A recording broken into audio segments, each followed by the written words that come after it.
Bonjour à tous! Ce samedi 30 avril 2022 aura lieu la prochaine nouvelle lune. Comme d'habitude, lors d'une nouvelle lune, la lune et le soleil se trouvent dans le même signe. Ces deux planètes seront dans le signe du Taureau. Alors, je vous propose de faire de l'eau de lune, à savoir de sortir votre carafe d'eau minérale la nuit de samedi à dimanche et de poser l'intention que cette eau de lune se charge de toutes les qualités de l'archétype du Taureau. Dans les jours qui suivent, vous allez pouvoir consommer cette eau de lune pour recevoir les bienfaits de ces caractéristiques positives. Alors, quelles sont-elles, ces caractéristiques positives? Eh bien, le Taureau, il est vraiment en connexion avec son corps. C'est un signe qui n'a aucune difficulté à s'ancrer sur terre, à s'ancrer dans la matière. Il est capable de ralentir et de vraiment profiter de tous les plaisirs que nous offrent nos cinq sens. Une expression qui est vraiment, je trouve, bien reliée à l'archétype du Taureau, c'est lentement mais sûrement. Certes, le Taureau ne va pas super vite, il ne change pas de cap en un coup. Vous savez, comme les libellules qui font bzzz, et puis qui sont capables de complètement changer de direction. C'est pas le Taureau. Il va lentement, mais il arrive sûrement à son objectif. C'est quelqu'un sur qui on peut compter. Donc cette eau de lune est vraiment parfaite à consommer quand vous avez envie de vous ancrer, quand vous avez besoin de vous ancrer sur terre, de vous ancrer dans la matière. De revenir à votre corps, à la sagesse qui est contenue dans votre corps. Parce que c'est quelque chose qu'on a tendance à oublier, à quel point, que ce soit notre intuition, notre sagesse, tout est stocké dans notre corps, absolument tout. Et justement, ce mois-ci, avec particulièrement il y a quelques jours, on avait 5 planètes dans le signe du Poisson. On avait Mars, Vénus, Neptune et, je pense, Jupiter, ainsi que la Lune dans le signe du Poisson. Lors de la nouvelle Lune, ce samedi, les 4 premières planètes que j'ai citées seront toujours dans le signe du Poisson, plus la Lune évidemment. Le Poisson, c'est pas l'archétype du Poisson, il n'est pas vraiment bien ancré sur Terre. Par contre, il a accès à d'autres réalités. Il est très fort capable de suivre son intuition. Et donc, cette eau de lune, je pense qu'elle va vous permettre d'avoir accès à toute la sagesse et toute l'intuition qui ne se trouve pas très loin dans le ciel, j'allais dire, mais qui se trouve dans votre corps. Ça, je dirais que c'est pour ma proposition habituelle lors d'une nouvelle lune.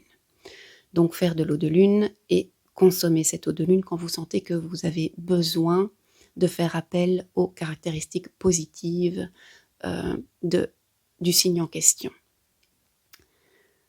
Ce samedi, non seulement c'est une nouvelle lune, donc c'est l'occasion de poser ses intentions, mais nous allons aussi assister à une éclipse partielle solaire. Une quinzaine de jours plus tard, le 16 mai pour être exact, ce sera la pleine lune. Et lors de cette pleine lune, nous allons pouvoir, je ne pense pas qu'on va pouvoir l'observer, mais il y aura une éclipse lunaire totale. Donc on a une succession de 2 éclipses ici. Et pour moi, ça rend cette journée ou cette soirée ou cette nouvelle lune particulièrement importante. Les intentions que vous allez poser le 30 avril, ça va marcher encore mieux, quoi, si je peux dire ça. Mais en attendant, si vous avez une intention, un souhait particulier, vous posez cette intention lors de la nouvelle lune et on va en faire quelque chose lors de la pleine lune suivante. Mais ça, j'en parlerai dans une prochaine vidéo. Alors, quelle est l'intention que moi j'ai envie de poser? C'est une intention très générale, mais j'ai envie, et parce que c'est relié à l'archétype du Taureau qui est capable de profiter du plaisir des 5 sens. Lui, il aime le calme, il aime le luxe. Et j'avais envie de poser l'intention de permettre au luxe de revenir dans ma vie, tout en me demandant justement, mais ok, le luxe, c'est quoi pour moi? Comment est-ce que je définis la notion de luxe? Est-ce que c'est avoir beaucoup de choses? Est-ce que c'est avoir certains objets? Est-ce que c'est avoir plein de robes, plein de bijoux? Ça, je pense que j'aurais répondu ça quand j'étais petite. Et une partie de moi répond toujours ça encore aujourd'hui. Mais non, avec l'inflation, l'augmentation des prix de l'énergie, du carburant, on commence à se dire... Enfin, on commence pas maintenant, ça fait longtemps qu'on est dans cette réflexion, mais c'est aussi l'occasion de se dire, tiens, mais le vrai luxe, c'est quoi? Et alors, pourquoi je vous propose cette réflexion? C'est que non seulement c'est la nouvelle lune, non seulement on a une éclipse solaire, mais nous arrivons aussi au sabbat de Beltane. Le sabbat de Beltane a lieu le 1er mai et on dit généralement que la nuit du 30 avril au 1er mai ou du 1er mai au 2 mai, c'est la nuit où le voile entre les mondes est le plus fin. Donc on a le plus facilement accès au monde des fées. C'est plus particulièrement au monde des fées, au monde des lutins, au monde de tous les dévas en fait. Et je me disais, tiens, mais les fées sont les gardiennes de la nature. Les fées, elles sont connues pour être, entre guillemets, coquettes. Eh bien, allons demander aux fées, pour elles, c'est quoi le luxe? Parce que je suis persuadée que les fées ont beaucoup de choses à nous enseigner sur la notion de luxe. Parce qu'elles savent ce qu'est le luxe. Je pense qu'elles l'apprécient tout en arrivant à trouver un luxe qui soit respectueux de la nature, qui soit en accord avec la nature. Donc vous voyez, il y a plein de choses qui se passent la nuit de samedi à dimanche. Donc je vais vous faire la proposition, comme d'habitude, de faire de l'eau de lune pour profiter des qualités du taureau.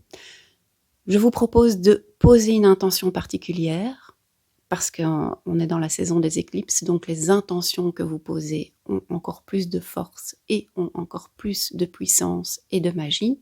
Personnellement, je pose l'intention de faire revenir le luxe dans ma vie, tout en allant demander aux fées de m'aider à redéfinir ce qu'est pour moi le luxe, et un luxe qui serait en accord et qui profiterait aussi à la nature et à la terre-mère. Voilà, ça fait beaucoup d'idées pour cette prochaine nouvelle lune, mais je pense qu'elle sera vraiment magique. Je vous embrasse bien fort et je vous dis à tout bientôt.